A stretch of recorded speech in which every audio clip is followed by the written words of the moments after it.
Ladies and gentlemen, a very warm welcome to Bryan Barberena up against the legend Matt Brown at UFC Fight Night Blades versus Dorcas. This has Fight of the Night written all over it, man. Is that the sense that you're getting? Yeah, absolutely. I think there's definitely an opportunity. I honestly believe there's going to be a finish in the fight. If it happens to go, it's going to be Fight of the Night for sure. Possibly a Fight of the Year performance. This is a barn burner kind of fight and a fan favorite, and I think it's definitely the people's main event. You're always entertaining. You've got 3 bonuses, I think, in your career. Do you ever think about that before the fight, or do you just go in there with the same mentality and think whatever happens, happens? Yeah, absolutely. I never really think about like, oh, I'm going to get Fight of the Night. I need to get performance or anything like that. I just always go in there with the sense of, I just want to put on the best performance of myself every single time and be the best me, best version of myself. Do you watch your opponent's fights, or do you leave that to your coaches? Like, do you watch the Diego Sanchez elbow, or do you kind of avoid that? Actually, I watched all his fights, Matt Brown. I'm a fan, of his and the way and the style he fights, and that's what makes me so excited about this fight too. Is how he fights and how he brings it, and so that just makes me more excited to fight him and everything. And I don't really watch film, like I said, I followed his career and watched him. My team just goes and watch film and does all the game planning and stuff. I continue to do me. You're fighting in a very cool, very exciting division. Is there a mental checklist of guys who you think, like you say, you're a fan of Matt Brown? Is there a small list of guys who you think, before I hang them up, I would love to stand across from that guy? Yeah, absolutely. And I'm glad I get to check one off this weekend. Another one, there's definitely a small list. Robbie Lawler would also be a good one. Niko Price, just guys that really bring it. There's even up and coming guys, newer guys to the UFC that are, they go in there and they just throw down. They really bring it and bring exciting fights every single time. And those are the guys I want to match up with most. Well, there's been some kind of crazy new blood like Khamzat Chimaev, who are kind of making that quick undefeated impression. What do you make of that new injection of guys who look very, very good? Yeah, it's actually it's exciting. It shows that there's growth in the sport. That people are getting better and better, and exciting to be able to hopefully get the opportunity to test myself against some of these guys. I was supposed to actually fight Chasmat or what's his name? I can't. Sorry if I mispronounced his name. I apologize. So Khamzat, yeah. I was actually trying to get a fight with him back in Abu Dhabi, I guess like a year ago, 2 years ago. Didn't end up working out. But he seems to be doing well. And man, I'm excited to hopefully get in the cage with some of these guys who are making some noise. Do you think he's as good as everybody says he is? He's shown it. He's shown he's good. I think both those guys, have definitely shown that they've got skills and that they're improving. They just got to continue to do that. You fought against a lot of the top guys in the division. Luque's fighting Muhammad, which is a really interesting one. Do you think Luque's a potential future champ?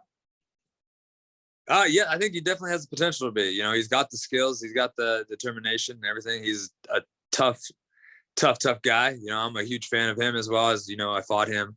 That's honestly a fight I'd like to fight again. Not so much just that it's like, oh, because I lost or whatever, just because it was so much fun. I had a great time and battled, and he's a super respectful guy. We still, I talk to him a little bit here and there. I follow him on social media. I follow him his career, and I hope he does great things. I hope he does get to the belt, and gets the opportunity to fight for it and everything like that. And I wish him the best of luck in his upcoming fight. You fought Colby back in the day. What did you make of that whole Masvidal situation? What was your impression? Yeah, when I fought Colby, he was a lot different than he is now. He just wasn't really talking that kind of smack and stuff when I fought him. But it's I'm not really surprised. I guess Masvidal has been open about like, when I see you, I'm gonna hit you and stuff like that. I guess I was surprised, like, from what I've heard or whatever, he snuck up on him and hit him. I don't know, but I try not to pay too much attention to that. That's whatever. That's problems going on in the world, just like everything else. And right now, that doesn't have my attention. My attention is on Saturday night, and that's where my focus is at.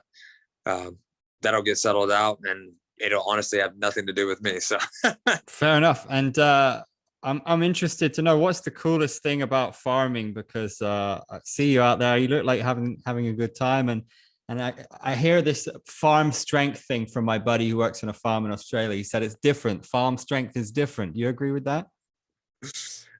Yeah, definitely. I mean, definitely every farmer I've been around has had some crazy strength. But it's just, honestly, it's super peaceful for me. It's relaxing. It's a ton of work. But for me, it doesn't feel like work. It feels, just like a peaceful place to, be able to be with my family and everything like that. And I'd say, honestly, the really coolest thing is, like, we're just now getting into regenerative farming and using, just nature and the earth and the soil, and building back the soil, and getting the best crops, and raising, pasture raised, and using the animals to help generate better soil and everything, as well with, the plants and everything is too. So it's really cool, and it's really awesome. And the animals are the biggest thing for me for farming, is just the attachment, the personalities that they have are so much different from each other, just like people.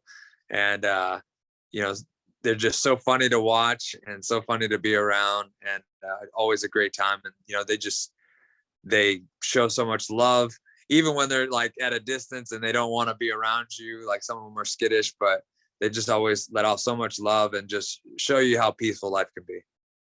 Awesome. It's not quite as peaceful when you step inside the octagon, but how's the mentality compared to when you started doing this? Like, during fight week, do you feel kind of calm now? Like, what do you love about this game? What's crazy is, when I was younger, I fought quite a bit. Like, coming up, I got bullied and picked on, and for being overweight and stuff like that. So I got quite a few scraps when I was little. When I transferred over to MMA and started training and things like that, I never got nervous during the fights. I never any of that. I just it was weird. So it's different. But in like a street fight when I was a kid, I always got super nervous and scared and everything. And then I don't know if it's just because it's, a put together sanctioned thing, kind of like event like that it's the nerves aren't really there. Honestly, I just get more excited than anything. I'm super excited, especially for this fight. But I'm excited, and also it is kind of peaceful for me when I get in there. It is, there is weight lifted off my shoulders, because I put all this time into training. I get put all this time, all this work and everything. But in the gym, I'm not trying to finish my teammates. I'm not trying to put them away. I'm not trying to go 100% on them. I'm just trying to get better and improve my skills. So when I step in the octagon, the weight gets lifted off my shoulders. Like, you get unchained, and I get to let loose, and I get to go 100%. I get to try to finish somebody. I get to try to put my skills to the all together, and put it to be the best me, and try to get this finish. So was kind of peaceful and exciting. And I get to test myself against another man who's done the same thing, to actually learn to fight, practice to fight me. So we really get to find out who's going to be the best that night. He's a Mark Coleman guy, right? Like, what a legend of the game. Like, is Coleman somebody you watched when you were growing up? Yeah. Coleman's, he's a legend. It's pretty cool that he trains with him too. And, he's done great things for the sport as well. And, dude, he's, strong wrestler guy, tough guy as well. So it's definitely, it's cool that he's in this corner and everything like that. And, legend corner, but, little does he know he's going against another legend. Do you have a plan for the year? Do you, at the start of each year, do you figure out, right, I want to this is my trajectory, I want to fight these guys, or how does it work? Like, your mindset for 2022? Well, with the UFC, I don't really get to handpick, opponents or anything like that. I don't get to say, hey, I want to fight this guy and it's going to happen. Or even pick like, hey, I want to fight this date, it's going to happen. So, I kind of just say, I want to try to get, this so many fights or whatever this year and everything. And then I kind of go from there. Like, I want to fight as often as possible. And it kind of goes a fight by fight. Like, after this one, I've gotten 3 kind of in a row every 3 months, these last 3. And so, after this one, maybe I take a little bit more time to be with my family, and then, get on a roll again. I like to continue to fight and fight actively. And then when I come out of fights, it's kind of like, okay, if I'm not too banged up, let's turn around, let's get going right away. So I'd rather keep it going, fight after fight, and keep the roll going as much as I can. But it kind of just depends on a fight-to-fight basis. We currently have a champion who is arguably one of the greatest welterweights ever. Maybe already is. Leon Edwards seems like the guy, if anybody, to take it off him right now. You fought Leon. Do you think he takes it, or do you think Usman just holds the belt for how knows long? You know? Yeah, Leon, he's very good, and he mixes it up. He's definitely evolved and gotten better, and mixes up his striking with his wrestling. But I do think that Usman is just too much, and that he's going to hold the belt for a while. He's a very skilled guy. Both guys are, but I just think Usman has the upper hand and is able to mix things up. And he's also enhanced his game. He's gotten improved a ton just from when he's gotten the belt. So, and I think we've seen that in multiple of his title fights, the improvement on the way. So I think Usman holds on to the belt for a while. We'll see who the next challengers come up, but I think he's going to hold it against Leon. Well, I can't wait to see you in this fight. The fans are lucky to have you. It's always a classic, Mr. Barberena. Thank you. Be awesome to see you fight Robbie Lawler in the future as well. Absolutely. Yeah, I love that fight. Like I said, it's another exciting fight for me. And thank you so much for having me on. And I look forward to putting on a performance on Saturday night.